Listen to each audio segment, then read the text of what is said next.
Assalamualaikum warahmatullahi wabarakatuh. Perkenalkan, nama saya Dela Mustifar, NIM M1G1230043. Baik, di sini saya akan mempresentasikan proyek saya yang berjudul Penerapan Long Short Term Memory atau LSTM untuk analisis sentimen komentar YouTube mengenai ikan sapu-sapu. Baik, lanjut pada latar belakang. YouTube merupakan salah satu media sosial dengan jumlah pengguna yang sangat besar di Indonesia. Kolom komentar YouTube berisi berbagai opini masyarakat terhadap suatu topik. Analisis komentar secara manual membutuhkan waktu yang lama dan kurang efisien. Analisis sentimen dapat digunakan untuk mengelompokkan opini menjadi positif, negatif, dan netral. Metode Long Short Term Memory atau LSTM dipilih karena mampu memahami konteks dan hubungan antar kata dalam teks. Lanjut pada rumusan masalah yang dimana bagaimana menerapkan metode LSTM untuk melakukan analisis sentimen pada komentar YouTube mengenai ikan sapu-sapu serta mengetahui performa model dalam mengklasifikasikan sentimen positif, negatif, dan netral.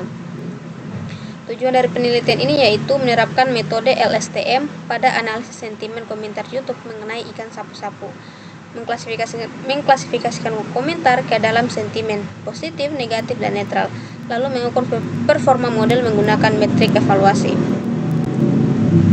Lanjut pada batasan masalah yang pertama itu data berupa data komentar YouTube berbahasa Indonesia. Topik penelitian mengenai ikan sapu-sapu, sentimen dibagi menjadi positif, negatif, dan netral. Lalu menggunakan metode LSTM, lalu implementasi menggunakan Python, yaitu Google Colab, TensorFlow, dan Keras. Manfaat dari penelitian ini yaitu diharapkan dapat membantu dalam mengetahui opini atau tanggapan masyarakat terhadap ikan sapu-sapu melalui komentar YouTube secara otomatis dan lebih efisien.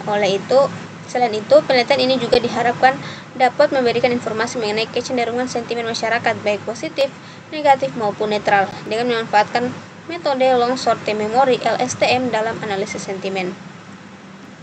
Lanjut pada landasan teori.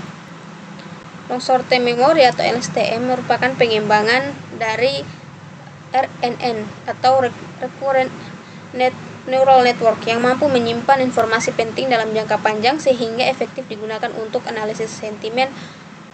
Lalu rumusnya itu dapat dilihat di sini.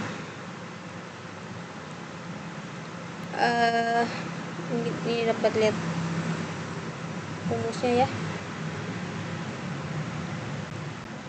Fungsi dari LSTM sendiri itu digunakan untuk mengklasifikasikan komentar YouTube mengenai ikan sapu-sapu ke dalam kategori sentimen positif, negatif, dan netral. Lanjut pada metodologi penelitian, di mana waktu dan tempat penelitian itu Oktober hingga Desember 2026. Penelitian dilakukan menggunakan komputer atau laptop, lalu implementasi dan pelatihan model dilakukan menggunakan Google Colab. Lalu jenis penelitian ini eksperimental atau kuantitatif. Alur penelitian itu pengumpulan data, pre-processing data, pelabelan sentimen, implementasi LSTM, pengujian evaluasi, lalu hasil analisis sentimen. Instrumen penelitian yang dimana ada dua, itu perangkat lunaknya itu Python, Google Colab, TensorFlow, dan Keras, lalu library NLP. Untuk perangkat kerasnya itu laptop dan koneksi internet. Lanjut pada prosedur penelitian, di mana itu mengumpulkan komentar YouTube mengenai ikan sapu-sapu menggunakan teknik scraping komentar, lalu membersihkan dan mempersiapkan data teks sebelum diproses oleh model deep learning. Lalu yang ketiga itu komentar YouTube diberi label sentimen ke dalam kategori positif, negatif, dan netral. Lalu dataset dibagi menjadi data training untuk melatih model dan data testing untuk menguji performa model. Selanjutnya, pembangunan model LSTM menggunakan Python atau Google Colab dengan library TensorFlow dan Keras. Model dilatih menggunakan data training dan diuji menggunakan data testing untuk menghasilkan klasifikasi sentimen. Hasil klasifikasi sentimennya itu positif, negatif, dan netral. Lalu perancangan sistemnya.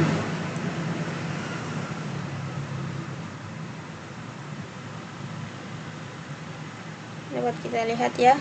Pertama itu pengumpulan data, pre-processing data, ada class folding, tokenizing, stop removal, stemming, padding, data siap diproses. Lalu pelatihan model LSTM. Setelah itu klasifikasi sentimen, lalu output sistem positif, negatif, dan netral. alur kerja sistem Sentilis itu ada komentar YouTube ikan sapu-sapu atau komentar YouTube lainnya, lalu di processing, setelah itu dataset di label, setelah itu di training menggunakan model STM, lalu dievaluasi modelnya sehingga menghasilkan analisis sentimen positif, negatif, dan netral. Lanjut pada hasil pembahasan, di sini terlihat halaman utama dari sistemnya itu ada Sentilitis, ada akurasi model, deep learning, lalu ada text mining, lalu di sini ada fitur sistem, dashboard, NLP processing, analisis sistem, dan evaluasi model. Lanjut pada dashboard utama, di sini dapat kita lihat dashboard utamanya itu berisi dataset dan fitur-fitur lainnya, ada workflow sistemnya juga.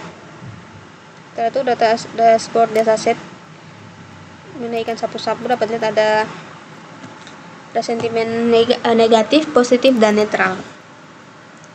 Lalu tahap pre-processingnya, selanjutnya analisis sentimen. Ini tuh gunanya untuk menganalisis sentimen ikan sapu-sapu apakah positif, negatif, dan netral. Di sini tuh akurasinya 51,63%. Jadi evaluasi modelnya itu 66%. 66% dikarenakan datasetnya itu tidak seimbang, yang dimana netral lebih banyak, komentar netral lebih banyak dibandingkan komentar positif dan negatif. Lanjut pada evaluasi model, ini kita lihat ya akurasinya. Baik, lanjut pada analisis CSV, di mana fitur ini itu nantinya pengguna akan memasukkan dataset dari YouTube yang nantinya akan diproses dari preprocessingnya, lalu di analisis sentimennya, di evaluasi modelnya, dan juga akan menghasilkan sentimen, yaitu berupa sentimen positif, negatif, dan netral. Baik, itu saja presentasi dari saya. Jika ada salah kata mohon dimaafkan. Saya akhiri dengan wabillahi taufik wal hidayah. Wassalamualaikum warahmatullahi wabarakatuh.